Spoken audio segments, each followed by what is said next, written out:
Oke, baik. Assalamualaikum warahmatullahi wabarakatuh. Yang terhormat Bapak Ibu dosen penguji dan yang terhormat dosen pembimbing saya Dr. Rangga Almahendra STMM. Perkenalkan saya Muhammad Hilal Asyari dari kelas RMBA 54 Kampus Jakarta. Pada kesempatan kali ini saya akan mempresentasikan hasil dari tesis saya yang berjudul Analisis Strategi Bersaing PT Yodaya Karya dalam Industri Konstruksi di Indonesia. Oke, baik, yang pertama masuk ke bab satu pendahuluan. Apa sih yang melatar belakangi penelitian saya kali ini? Berdasarkan data Badan Pusat Statistik, sektor konstruksi itu berada di urutan keempat dengan distribusi dan pertumbuhan yang cukup signifikan. Mulai dari distribusi 10,23%, sedangkan pertumbuhannya secara year on year sebesar 7,59%. Jadi sektor konstruksi ini merupakan salah satu kontributor terbesar terhadap pertumbuhan ekonomi nasional. Dan juga indeks akan permintaan jasa konstruksi terus menunjukkan tren pertumbuhan yang cukup signifikan. Dan berdasarkan data yang saya temukan juga, pada tahun 2018 terdapat 8.210 badan usaha konsultan di Indonesia. Dari jumlah tersebut, ada 405 badan usaha merupakan konsultan besar dengan tingkat pertumbuhan rata-rata 16,82%. Sedangkan dan juga ada konsultan kecil dan menengah masing-masing tercatat sebanyak 6.860 dan 935 badan usaha dengan tingkat pertumbuhan rata-rata 5,96% dan 6,49%.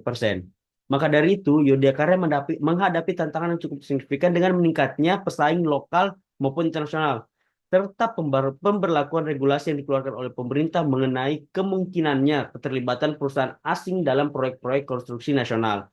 Dan juga pemerintah menekankan penggunaan teknologi dalam pelaksanaan proyek seperti building information modeling menjadi kunci dalam meningkatkan efisiensi dan akurasi proyek yang penting dalam bersaing di pasar yang semakin kompetitif. Oke, selanjutnya berdasarkan temuan saya dalam annual report PT Yodaya Karya itu sendiri, dari tahun 2020 hingga tahun 2024, PT Yodaya Karya masih dalam tahap pengimplementasian teknologi. Salah satunya BIM ini, Building Information Modeling, yang dimana sangat digembor-gemborkan oleh pemerintah dalam penggunaan dalam pelaksanaan proyek-proyek nasional.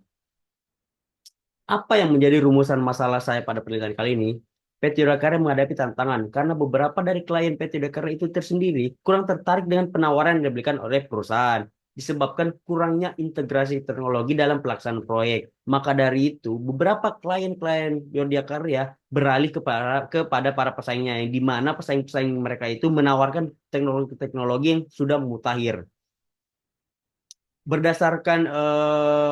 Maka dari itu PT Udakara perlu melakukan analisis mendalam terhadap sumber daya dan kapabilitas internal yang mereka miliki dengan fokus pada pendekatan sumber daya atau resource based view. Apa yang menjadi pertanyaan penelitian saya pada kali ini? Yang pertama, apa saja sumber daya dan kapabilitas yang dimiliki oleh PT Daya Karya? Terus yang kedua, apa saja sumber daya yang menjadi kekuatan kunci PT Daya Karya dalam industri konstruksi? Dan yang ketiga, apa saja sumber daya dan kapabilitas yang dapat menjadi keunggulan kompetitif yang berkelanjutan melebihi para kompetitor? Sama seperti pertanyaan penelitian, tujuan penelitian saya kali ini yang pertama mengidentifikasi sumber daya dan kapabilitas yang dimiliki oleh karya, mengidentifikasi sumber daya dan kapabilitas yang menjadi kebutuhan kunci, dan yang ketiga mengidentifikasi sumber daya dan kapabilitas yang menjadi keunggulan bersaing berkelanjutan bagi PT Yodaya Karya. Apa sih manfaat penelitiannya pada tesis saya kali ini? Yang pertama, bagi instansi atau bagi perusahaan itu sendiri. Diharapkan dapat memberikan wawasan mendalam kepada PT Yodaya Karya tentang kekuatan, kelemahan, peluang, dan ancaman yang akan mereka hadapi. Dan bagi penulis, penelitian ini memungkinkan penulis untuk mengembangkan kemampuan analisis mendalam, strategi bersaing, dan manajemen strategis, serta berkontribusi pada literatur akademik dan praktik dunia nyata. Dan yang ketiga bagi pembaca. Pembaca akan memperoleh wawasan tentang tantangan dan peluang dalam industri konstruksi serta strategi bersaing yang dapat diterapkan untuk meningkatkan daya saing perusahaan. Oke, selanjutnya untuk lingkup penelitian saya pada tesis kali ini berfokus pada internal perusahaan, yang dimana saya meneliti perusahaan yang bergerak dalam industri konstruksi, terkhususnya dalam jasa konsultan konstruksi yaitu PT Yodaya Karya. Untuk informasi-informasi yang saya dapatkan, ada beberapa keinforman yang saya jadikan keinforman dalam penelitian kali ini, yaitu orang-orang yang berada dalam jajaran top level manajemen seperti direksi maupun BOD level 1. Oke, selanjutnya bab kedua yaitu landasan teori yang akan saya gunakan. Yang pertama, keunggulan bersaing menurut Thomson 2010. Strategi yang tepat harus sesuai dengan kondisi internal dan eksternal perusahaan. Diharapkan dapat menciptakan hubungan bersaing yang berkelanjutan dan meningkatkan kinerja perusahaan. Selanjutnya, keunggulan kompetitif berkelanjutan. Menurut David 2010, keunggulan kompetitif bisa dikatakan jika perusahaan memiliki atau dapat melakukan sesuatu melebihi para kompetitornya dan menjadi pembeda di mana industri perusahaan itu bergerak.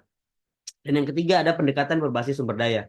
Konsep pendekatan berbasis sumber daya atau RBV ini, pandangan berbasis sumber daya pada dasarnya merupakan gagasan yang membantu sebuah organisasi atau perusahaan mencapai titik yang disebut competitive advantage yang berkelanjutan menurut Barney 91 dan 2001. Selanjutnya ada sumber daya dan kapabilitas. Sumber daya juga disebut sebagai aset-aset yang dimiliki sebuah organisasi. Sumber daya dibagi menjadi dua bagian. Yang pertama, aset berwujud atau tangible asset. Dan yang kedua ada aset tak berwujud atau kita biasa sebut intangible asset. Serta kapabilitas atau kemampuan yang dapat dikontrol dan digunakan dalam penerapan strategi agar mencapai tujuan perusahaan. Dan yang selanjutnya ada aset strategis. Menurut Campbell, bahwa aset dapat dibedakan menjadi 5 jenis, yaitu real estate and facilities, plant and production, mobile asset, infrastruktur dan teknologi informasi. Selanjutnya ada Frio test. Suatu organisasi dikatakan memiliki sumber daya yang berharga dan mampu menjadi keunggulan kompetitif berkelanjutan jika sumber daya tersebut memenuhi unsur Frio. Yang pertama bernilai, valuable, dan yang kedua rare, sumber daya atau kapabilitas itu langka, dan yang ketiga imitability. Sumber daya atau kapabilitas itu sulit untuk ditiru, dan yang terakhir organization. Sumber daya atau kapabilitas itu terorganisir untuk dimanfaatkan dengan efektif secara baik oleh perusahaan. Oke, selanjutnya kerangka penelitian. Untuk kerangka penelitian saya pada tesis kali ini, yang pertama menganalisis strategi persaing PT Yodaya Karya dalam industri konstruksi. Selanjutnya mengevaluasi strategi yang diterapkan oleh PT Yodaya Karya itu sendiri dan mencari faktor strategi perusahaan serta aset strategis dan akan diturunkan menjadi sumber daya dan kapabilitas. Serta selanjutnya sumber data primer yang didapatkan dari wawancara dan sumber data sekunder didapatkan dari informasi sebelumnya dan dengan sengaja dikumpulkan oleh peneliti sebagai sumber tambahan. Dan selanjutnya ada analisis data dari hasil wawancara yang dilakukan peneliti melalui konten analisis yang nantinya akan saya sampaikan. Dan yang terakhir, hasil penelitian dan kesimpulan. Oke, selanjutnya masuk ke metode penelitian. Desain penelitian kali ini adalah menggunakan deskriptif kualitatif yang bertujuan untuk menggambarkan dan memahami fenomena secara mendalam mengenai konteks yang terjadi pada PT Daya Karya itu sendiri. Wawancara mendalam dengan pihak-pihak terkait perusahaan termasuk manajemen, karyawan, pemangku kepentingan. Wawancara ini bertujuan untuk memperoleh informasi langsung mengenai strategi perusahaan dan tantangan yang dihadapi perusahaan dalam industri konstruksi. Selain itu ada data internal perusahaan seperti laporan tahunan, publikasi artikel mengenai PT Udakar itu sendiri atau dokumen strategi. Dengan pendekatan ini, penelitian diharapkan dapat mengidentifikasi kekuatan, kelemahan, peluang, dan ancaman yang dihadapi oleh PT Udakar. Oke, selanjutnya metode pengumpulan datanya dibagi menjadi dua. Yang pertama ada primer, yang di mana mengumpul data primer melalui wawancara semi terstruktur dengan pihak-pihak terkait di PT Karya seperti top level manajemen termasuk board of director maupun direksi yang ada di PT Karya. Selanjutnya data primer juga diperoleh melalui observasi lapangan, datang langsung ke kantor pusat mereka yang ada di Jakarta Timur. Dan yang terakhir kuesioner dengan menyebarkan kuesioner secara skala Likert yang juga digunakan untuk mengukur data kualitatif yang diperoleh oleh responden. Dan yang kedua ada data sekunder. Data sekunder diperoleh melalui dokumentasi yang mencakup laporan tahunan, laporan perusahaan, artikel ilmiah, publikasi industri, dan dokumen strategis lainnya. Nah, masuk ke instrumen penelitian. Jadi pada saat pengumpulan sumber daya dan kapabilitas, saya menggunakan kertas kerja yang telah dikategorikan berdasarkan teori-teori yang tadi yang sudah dijelaskan, mulai dari tangible dan intangible. Tangible sendiri diklasifikasikan menjadi beberapa bagian seperti physical, financial, teknologi, organizational. Dan selanjutnya intangible sama halnya seperti tangible diklasifikasikan seperti menjadi human asset, reputation, relasi, company culture. Selanjutnya capabilities yang setelah dikode-kodekan berdasarkan temuan-temuan penulis. Oke, selanjutnya setelah mendapatkan sumber daya dan kapabilitas itu sendiri, nantinya sumber daya dan kapabilitas itu akan disebar untuk mengukur sumber daya dan kapabilitas itu sendiri menjadi 4 kuadran, mulai dari superflow strength, key strength, zone of irrelevance, dan key weakness itu sendiri menurut sumber dari Grant. Dan yang terakhir, untuk menjawab pertanyaan yang terakhir, instrumen penelitian yang digunakan adalah analisis Prio, di mana sumber daya dan kapabilitas yang tergolong ke dalam key strengths itu sendiri akan dilanjutkan untuk menganalisis Prio. Setiap sumber daya dan kapabilitas ini akan dianalisis mulai dari valuable, rare, costly to imitate, atau exploited by organization. Setelah mengetahui hasil analisis value itu akan dikelompokkan berdasarkan competitive implication-nya. Mulai dari competitive disadvantage, competitive parity, temporary competitive advantage, dan sustained competitive advantage. Nah, sama sama seperti halnya instrumen penelitian yang saya gunakan, berikut adalah metode analisis datanya.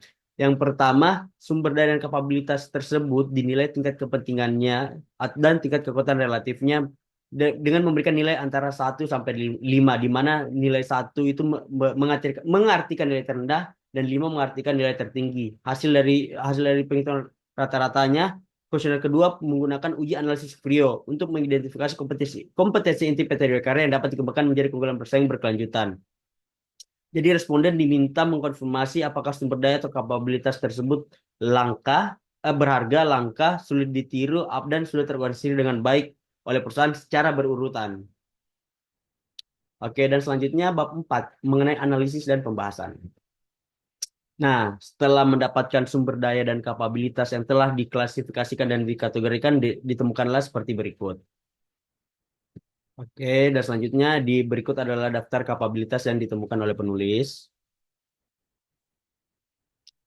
Nah, setelah menemukan sumber daya dan kapabilitasnya, penulis merata-ratakan hasil yang telah diberikan penilaian oleh kelima narasumber yang berada di top level manajemen perusahaan itu PT Yodekar itu sendiri. Nah, ditemukanlah rata-rata 4,5, 4,6 mengenai tingkat kepentingannya dan 3,9 mengenai tingkat kekuatannya. Setelah merata-ratakan nilai tersebut, penulis menggunakan aplikasi Excel dengan bantuan scatter diagram untuk memetakan sumber daya dan kapabilitas ke dalam 4 kuadran ini, mulai dari superflow strength, key strength, irrelevance, dan key weakness. Nah, di sini ditemukan beberapa tergolong ke dalam kekuatan kunci atau key strength dan beberapa di key weakness, dan juga ditemukan berada di garis-garis tengah yang saya sebut adalah gray zone, di mana ini merupakan zona ambigu atau zona di mana setiap sumber daya dan kapabilitas ini bisa menjadi kekuatan di masa depan maupun kelemahan di perusahaan di masa yang akan datang. Nah, setelah melakukan pemetaan pada 4 kuadran, setiap sumber daya dan kapabilitas yang tergolong ke dalam key strength tersebut akan dilanjutkan dengan analisis uji Frio. Ditemukanlah 2 sumber daya yang memberi 4 kriteria unsur Frio untuk dijadikan keunggulan bersaing berkelanjutan. Yang pertama kepemilikan antar perusahaan, dan yang kedua kepemilikan lebih dari 50 tahun. Oke, dan yang terakhir bab 5 masuk kesimpulan dan saran. Oke, baik, setelah melakukan penelitian ini, kesimpulannya penulis menemukan 14 sumber daya dan 13 kapabilitas. Dan setelah dilakukan pemetaan berdasarkan hasil kuesioner, ditemukan 8 kekuatan kunci yang terdiri dari 6 sumber daya dan 2 kapabilitas. Jadi dengan demikian PT Hidrokarya memiliki kekuatan yang dapat dipertahankan dalam jangka panjang untuk bersaing dalam industri konstruksi. Oke, kesimpulannya selanjutnya yang pertama, penelitian ini memiliki beberapa keterbatasan. Kesimpulannya, penelitian ini memiliki beberapa keterbatasan yang perlu dipertimbangkan dalam interpretasi hasil dan untuk mengembangkan penelitian selanjutnya. Keterbatasan penelitian meliputi yang pertama, pendekatan yang terbatas pada top manajemen perusahaan.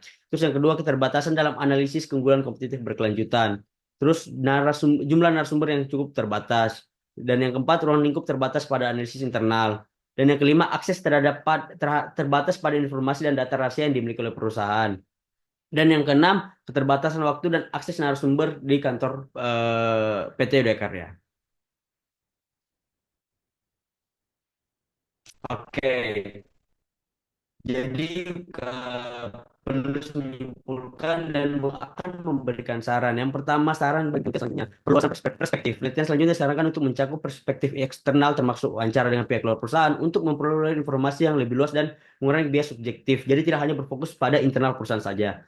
Dan yang kedua, saran bagi manajer perusahaan. Yang pertama, mengoptimalisasikan sumber daya dan kapabilitas. PT Daya Karya dapat meningkatkan pengelolaan sumber daya yang kurang berdampak atau berada dalam zona abu-abu, di mana zona abu-abu ini dapat yang telah saya jelaskan sebelumnya dapat menjadi kelemahan dan juga dapat menjadi kekuatan di masa depan bagi perusahaan.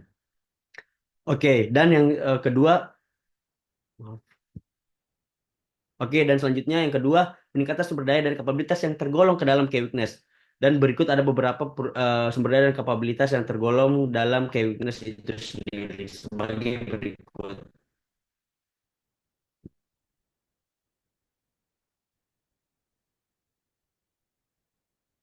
Sekian dan terima kasih atas presentasi saya. Kurang lebih mohon maaf. Wassalamualaikum warahmatullahi wabarakatuh.